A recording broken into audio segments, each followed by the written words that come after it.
Estou com a minha camisetinha do Projeto Sou Amigo do Lobo, eu acho, eu já usei essa camiseta aqui, já expliquei pra vocês sobre o projeto, enfim, qualquer coisa amanhã na aula eu falo. Ou hoje na aula, se você estiver assistindo hoje, eu falo. E eu queria falar um pouco sobre a questão da inversão, eu falei sobre inversão aqui, e é um conceito que me é muito caro, principalmente porque eu utilizo na minha na minha tese de doutorado e alguns artigos que eu publico por aí. O conceito de inversão, tá? E aí também vai um pouco para vocês entenderem o meu pensamento, para vocês entenderem as formas com as quais eu dou as aulas e para vocês entenderem um pouco o tipo de debate que eu realizo. Inversão é um conceito utilizado pelo Gilles Deleuze, que é um filósofo francês sobre o qual já falei para vocês algumas vezes, no qual ele sugere, na esteira do Nietzsche, fazer uma implosão do pensamento platônico.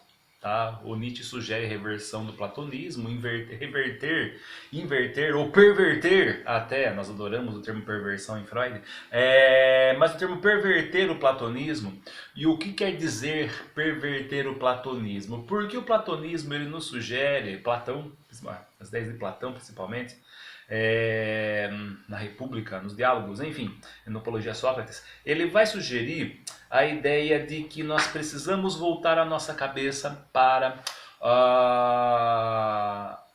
a compreensão das ideias perfeitas. As ideias perfeitas estão no mundo das ideias. Tá? E para isso eu preciso, como pensador, eu preciso como filósofo, eu preciso como estudioso, ao máximo alcançar as ideias perfeitas. E onde estão as ideias perfeitas? No mundo das ideias. Tá? E o lugar onde nós, como seres humanos, materiais físicos, nós jamais conseguiremos alcançar, mas que podemos chegar muito próximo desse nível de perfeição. Tá? E há todo o encadeamento político dessa ideia de Platão, inclusive o próprio Nietzsche vai dizer que o cristianismo ele é um platonismo, ele é um platonismo para os pobres, porque vai utilizar as ideias, um platonismo das massas, aliás, vai dizer que a Igreja Católica, principalmente Santo Agostinho, pegou as ideias de Platão e acabou transformando em cristianismo, justamente na ideia da dedicação, a ideia cristã de massas e de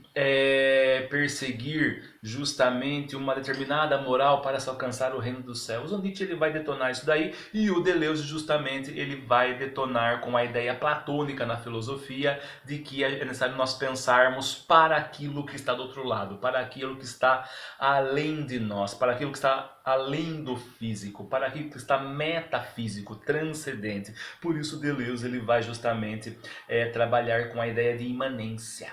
Tá? O Deleuze ele é um filósofo da imanência. Por que da imanência? Ele vai trabalhar justamente com aquilo que está presente ao nosso redor e em nós, o físico, o imanente. Tudo bem? Tanto o Nietzsche fala que não é muito, tá? Ele nunca em seus textos ostentou demais o espinosismo presente, mas o Deleuze ele vai mergulhar no espinosismo, ele vai mergulhar na ideia de que há um único universo que é material, que é imanente e que tudo aquilo que existe está nesse universo e não além dele. Tudo bem? Então a inversão do pensamento é justamente romper com essa perspectiva platônica. Tá? Logicamente que na filosofia nós vamos ter batalhas monumentais pró e contra Platão, pró e contra as perspectivas nietzschianas, spinozistas e deleuzianas, mas enquanto jovem pesquisador, eu sou muito empolgado, ainda sou empolgado com a ideia da inversão do platonismo, da inversão dessa noção de que nós precisamos pensar para saber o que está no além, quando na verdade nós estamos justamente hoje lutando para manter a existência daquilo que existe, para manter a existência daquilo que está ao nosso redor. E é por isso que essas ideias também são muito caras a um certo pensamento ecológico do qual eu sou muito entusiasta, e também, e aí que vem um rolo, é uma ideia que se não está presente nas perspectivas psicanalíticas, a Marilena Chauí, uma vez, numa palestra sobre Spinoza, ela vai falar que a primeira pessoa que justamente juntou a ideia de corpo e cérebro E aí nós vamos entrar inclusive na questão da subjetividade e na questão da escrita. Acompanhe minha ideia, tá? A Marilena Chauí, ela vai justamente dizer que o primeiro pensador que juntou corpo e mente foi Spinoza, tá? E o pensador que foi seguir essa ideia, não citando necessariamente Spinoza, mas que vai juntar a ideia de corpo e mente como uma coisa só, é Freud. Tá?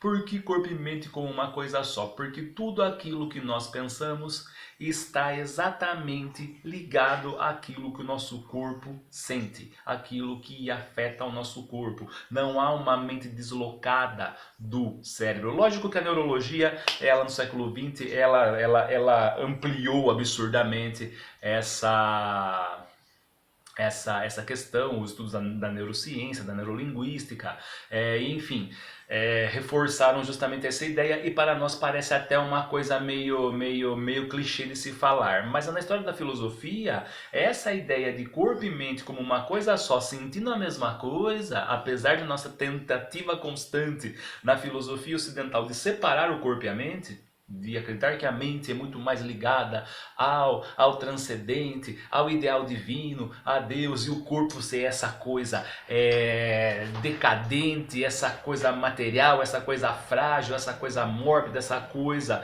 que está constantemente correndo o risco de morte e de desaparecimento. Na filosofia ocidental essa ideia foi sempre presente. Só no século XX, quando justamente, século XIX, século XX, quando justamente vieram os estudos ligados ao sistema nervoso e ligados aos estudos da mente, romperam justamente com essa ideia da filosofia ocidental, é que se tornou mais clichê e que vai fazer com que a filosofia tivesse que rebolar para manter a sua existência, tá? E a psicanálise do Freud, ela vai justamente trabalhar com essa ideia. O que nos acontece na mente nos acontece no corpo. O que nos acontece no corpo nos acontece na mente. Tá? E isso vai ser fundamental para entendermos os estudos sobre subjetividade, as quais eu vou falar com vocês durante a aula presencial. Tá? E que serão justamente algumas das coisas mais importantes que vocês terão que ter em mente, e no corpo, claro, na hora em que vocês começarem a escrever um texto, tá?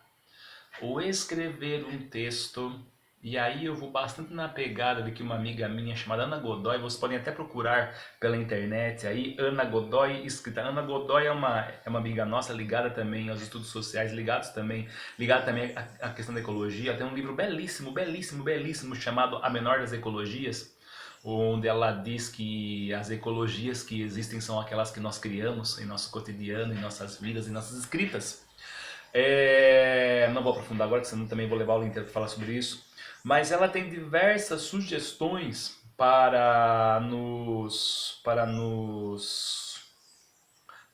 dar em relação a como que eu saio do branco e começo a pôr as ideias, eu começo a pôr o pensamento no papel, no computador, na escrita, tá? A ideia é que justamente nós comecemos a pensar em como nós sairmos dessa tela em branco, que é o papel, e comecemos a escrever. Só que para escrever, nós precisamos justamente saber exatamente quais são as nossas intenções. E nós precisamos saber exatamente como está todo o conjunto do nosso corpo para poder escrever. Hoje mesmo eu estou num dia péssimo, tá? Estão vendo pela minha cara. Eu estou num dia péssimo. Eu trabalhei demais na quarta-feira, trabalhei bastante ontem e eu estou assim cansado de olhar para a tela do computador e para olhar os livros de novo, também por causa do meu óculos. Por causa da falta do meu óculos. E aí vai afetar o meu processo de escrita, vai afetar o meu processo de pensamento, o meu processo de encadeamento de ideias. Tudo bem? Então é necessário que para escrever ou vocês estejam muito bem fisicamente ou vocês estejam muito mal fisicamente, mas aí é que vai justamente sair o processo da escrita. O mais importante não é estar bem, não é estar com o sol brilhando, os passarinhos cantando e as flores abrindo. Não é isso, tá? É justamente vocês saberem como vocês estão para que vocês possam colocar isso no papel. Mas, Rodrigo, eu não estou escrevendo sobre mim, eu estou escrevendo sobre o meu tema de pesquisa. Meus caros e minhas caras, entendam, aquilo que vocês escrevem refletem um momento, refletem um tempo, que talvez vocês não queiram expor a sua subjetividade no papel, mas aquele texto que vocês estão escrevendo estão expondo um momento, estão expondo uma situação, estão expondo uma trajetória, estão expondo aquilo que ocorre em determinada situação, tá? Quando pegarem o seu texto, quando pegarem a sua escrita, vão dizer, isso aparentemente foi escrito em tal época, tudo bem? Eu falo isso porque eu participei de uma banca de mestrado da FURG na segunda-feira, online, claro, né? Quem dera poder estar indo lá para o Rio Grande. Na qual o menino estava falando sobre educação ambiental e educação anarquista. Eu acho que eu cheguei até a comentar com vocês sobre isso. Só que o menino escreveu um texto pra lá de burocrático. E o que eu chamo de texto burocrático? O menino falou sobre os textos da educação ambiental brasileira que falam de anarquia, entre os quais os meus. Ele faz um quadrinho, ele faz todo um processo bonitinho de sistematização daquilo que foi produzido já, não apenas numa pesquisa, traz alguns autores e traz a discussão sobre esses autores e fecha o texto. E fecha o texto. Eu perguntei pro rapaz, ô Leonardo, bonito, legal, redondinho, feitinho, joia, academicamente é bonito, mas de libertário, o seu texto não tem porcaria nenhuma, o seu texto é burocrático, o seu texto ele é conservador, o seu texto ele é reacionário. Há algum problema em escrever textos conservadores? Lógico que não. Algum problema em escrever textos dentro de uma perspectiva política mais para lá do que para cá? Claro que não. Mas a questão é que se você faz um texto falando que você é libertário, que você é anarquista, socialista e quer a libertação do mundo e quer que todos sejam iguais, escreve um texto burocrático, científico, positivista, modernoso, que é justamente a base de um pensamento não libertário, meu amigo, você corre o risco de tomar muita porrada como tomou de mim. Quando eu falei para ele que o texto dele era conservador, o texto era burocrático, o texto estava muito longe de ser libertário. E aí que eu falei para ele algo que eu vou falar para vocês depois.